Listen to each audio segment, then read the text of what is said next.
Olá pessoal, tudo bem? Super bem-vindos à nossa Academia Qualiseg. Estamos dentro de uma playlist falando de uma ferramenta muito legal que é o diagrama de Ishikawa, né? Inclusive uma ferramenta muito usual, né? Onde nós costumamos utilizar na qualidade, no meio ambiente, na saúde e na segurança. Estamos desbravando um pouco esses M's e tomando como exemplo algumas situações práticas para que a gente consiga fazer essa boa analogia. Bom, primeiro, é importante lembrar que é uma ferramenta mais abrangente, uma ferramenta de análise de causa que nos permite avaliar um desvio de várias vertentes, do método, da matéria-prima, da máquina, enfim, de várias vertentes. E aí nós já trabalhamos alguns, trabalhamos mão de obra, trabalhamos método, trabalhamos medição, trabalhamos meio ambiente, né? E agora a gente chega a mais um M que está atrelado à máquina. Isso mesmo. Então, é aquela pergunta que a gente vai fazer sempre. Será que algum fator deste equipamento pode ter resultado numa causa que levou à falha? Essa é a pergunta que a gente tem que responder quando nós estamos numa análise de causa, olhando para esse M de máquinas. Eu vou dar um exemplo a vocês de uma indústria que eu audito frequentemente, aqui pela Qualiseg, que é uma indústria de bebidas, né? E o que ocorre? Determinada situação, nós estávamos lá fazendo uma análise de causa, até num treinamento de análise de causa mesmo, que eu te pedi para que eles trouxessem exemplos, né? Tragam as não conformidades de vocês, vamos trabalhar com os exemplos que vocês têm mesmo, porque isso facilita no entendimento, na identidade das ferramentas. E aí a gente estava diante de uma situação que foi o seguinte: nós tivemos uma falha num determinado lote na etiqueta do produto, né?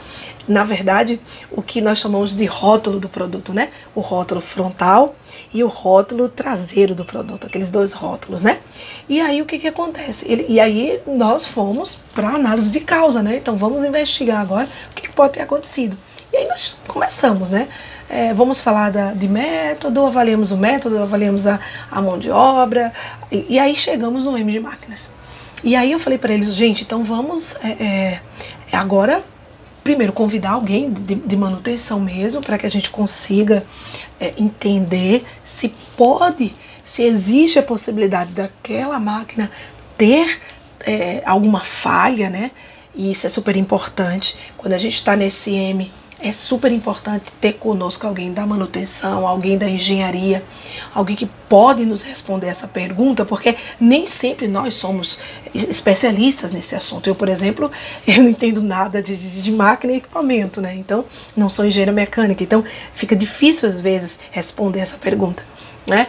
E aí, trazendo essa pessoa da manutenção, ele falou, não, é possível sim. Por exemplo, se nós tivermos um enrosco em uma determinada etapa lá da máquina, que eu não me recordo agora o nome específico da peça, essa velocidade de rotulagem diminui e aí sim a etiqueta ela pode sair no local errado, né? E aí, senhores, vamos lá, o que vocês acham que aconteceu? Exatamente isso. Então estávamos ali diante da causa daquele desvio, estávamos ali diante da falha. A falha estava na máquina, né? E aí nós voltamos toda uma sistemática para entender se existia alguma. Aí a gente já vai no método. Olha como essa ferramenta é importante. Ela faz um link assim, de um lado ela já vai para o outro, né? Então a gente já foi ver. Peraí, existe algum procedimento, alguma rotina de inspeção dessa máquina? Existe a manutenção preventiva? Existe algum cheque que o operador faz para garantir que esse enrosco não está acontecendo? Então aí eu já entro um pouco na mão de obra, mas percebam, estávamos literalmente diante de uma causa evidente, o que nem sempre é tão fácil, mas ali tínhamos um exemplo claro e evidente de uma falha voltada para a máquina. A máquina falhou e aí essa falha, claro, tem reflexos no método, na mão de obra e talvez até no meio ambiente, mas trouxe um reflexo direto para aquela situação de desvio. Então, é essa pergunta que a gente tem que se fazer sempre. Quando eu estou diante do M de máquina, eu preciso me perguntar se existe a possibilidade daquela máquina falhar e se existe, se essa falha ela pode ter influenciado ou influenciar naquele desvio que eu estou analisando. Ok, pessoal? Mais uma vez, forte abraço. bem-vindos aqui à nossa academia. Eu espero vocês no próximo M para a gente encerrar essa ferramenta e, é claro, depois vamos trabalhar com outras. Forte abraço e até mais!